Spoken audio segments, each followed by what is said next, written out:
A lot of us predicted Liverpool to win the Premier League. Of course, the season begins and the transfer window remains open. Have your minds changed? Genuinely, let me know. In the comment section right now, flood it full. Has your mind changed? For me, it's close. It's really close. But I can't look beyond Liverpool. I did my season predictions on here 3 or 4 weeks ago. I still have Liverpool in first. I still have Arsenal in second. But I have made a couple of adjustments and changes to where I think teams will end up by the time the season ends. And we'll come back to Liverpool and Arsenal in a moment in the title race. But I want to touch on 2 teams who are moving around.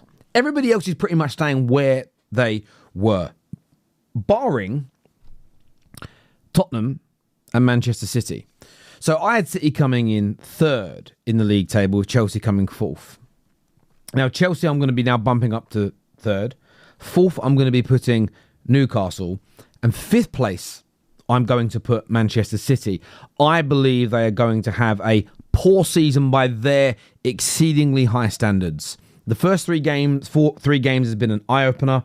I think Man United could get a result against them this forthcoming weekend. And I actually think Arsenal could really pump them in just over a week's time. They're going to be there or thereabouts. They may even make Champions League football, with the top 5 in the major leagues in Europe sometimes now being enough. But I just think there is something missing. I don't believe they did enough in the transfer window, and I think they will fall short of a title race now. That's the real big change that I've made. Spurs I had coming in 8th. I've now moved them into 6th position, but they may have a shot at actually finishing in 5th place over Man City. I know the Bournemouth game wasn't good, but the previous 3 performances, including the Super Cup final, you really did see Thomas Frank's football working at its optimum best. They've got Xavi Simons, who's joined them, and I really do think that Spurs, I wouldn't call them a dark horse. I don't think anybody from the traditional top 6 is a dark horse. I don't think Newcastle anymore are dark horses, with the money of their owners, the ambition of their owners, the quality of squad, the experience of the manager, the trophy-winning season last year, 2 years in the last 3, 4, I think it may be, inside the Champions League. Not dark horses, it's the wrong word. The word underdog, dark horses, that can be applied to a much smaller team with a much lower income who hasn't really been there before.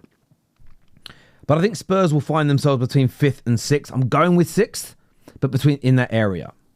I mentioned Newcastle jumping up. I actually think they're going to make it into the top 4. I did a lot about this over the course of the summer. Will they crumble without Isak? I never believed it. But then I saw a little bit of amateurish behaviour over the course of the summer, going after targets they were never going to sign. Did they have a clear plan? Not the right SDs in place. And I felt that amateurish behaviour might hurt them. They don't have a lot of points at this stage of the season. And I know that we're not in a new era of football where it's only results that matter. What I find with football fans is they're not even fickle. Fickle is too polite. They are purposefully deceptive, duplicitous, and liars. People 1 minute will say performances. And I'll give you an example. Whether you hated Ole Gunnar Solskjaer or whether you were a rival of United, whenever we were winning, we won quite a lot of games under Ole, but we never had a consistency of performances. And all I heard from people, especially Standards FC, was performances. Consistent performances will yield to more results, and it's the only way you'll win major trophies consistently in the long term. And I think we all agree to that to some point. Suddenly, this season, everybody is focused on win. It's just about winning, Terry. No one cares about style of play anymore. No one cares about performances, consistency. It's about just winning. And I disagree.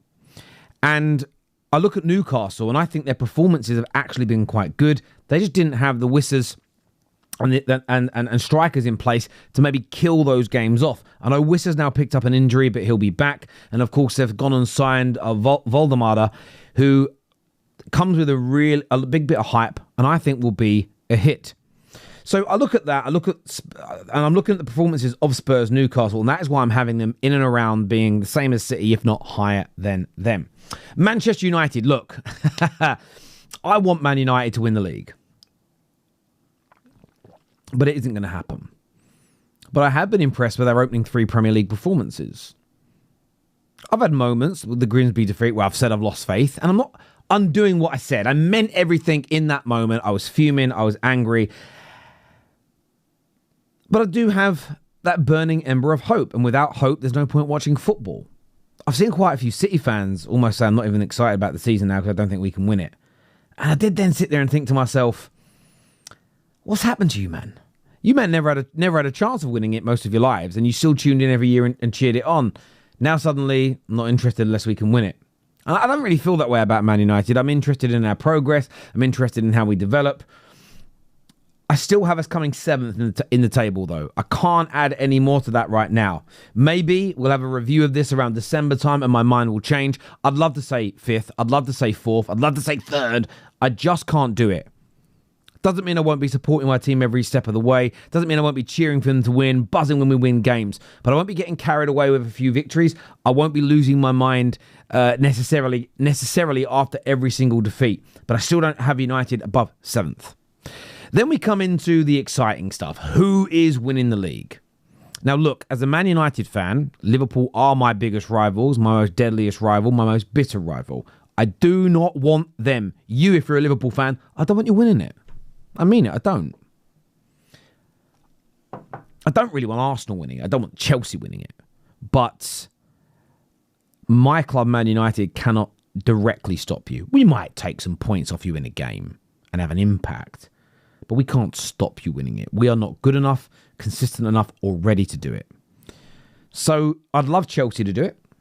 I think Chelsea will be in the title race. I just don't think they'll have enough this year to get over the line. I think comfortable 3rd. For the last 5-6 games, I think they'll just pull away. The title race will just slowly be seen as too far. The title will be just a little bit too far for them. But a very good side. Arsenal are essentially my only hope. And I think Arsenal and Liverpool will push each other close. I see a lot of rhetoric between Liverpool and Arsenal fans. And it's really interesting to listen to the breakdown of it. Sort of both looking to try and write each other off. Both sort of underplaying each other. Both sort of, I wouldn't use the word being disrespectful to one another, but it's bordering on that. And what I find really funny about listening to it is you're both going to be there or thereabouts until the end of the season. I think the title race goes down to at least the second to last game. Arsenal have probably been the better performer marginally over the first 3 games. I don't think Liverpool have performed yet. Now, what you're going to hear is, Terry, you sound like a hypocrite because earlier you said performances are all that matter. I didn't say they're all that matter, but I think they're a very important component. But Arsenal in the last 3 seasons, and Liverpool consistently for the past 7 or 8 years, have demonstrated they have the ability to get into great runs of form, have consistent performances. And unlike City, who feel like they've fallen off and things are off the boil a little bit, I have seen no evidence yet that those teams are going to collapse and crumble. Yes, last year Arsenal had inconsistencies, but we knew what that was about. But they've gone and got the Gyökereses, the Maduekes, the Ezes, the Norgards, and the Zubimendis to counteract that. Now, yes, they've gone away to 2 of the most notoriously difficult stadiums in the world for Arsenal to perform in, and they've got 3 points, which actually they've walked away with 2 more points than over the course of those 2 games last year. They're going to push Liverpool right to the edge. But for me, I can't look beyond Liverpool. I think they'll do it only by a couple of points. It's just the know-how. It's just the players having done it before. That is all I'm splitting these teams on. It's a hair's breadth. It is close. It could go either way.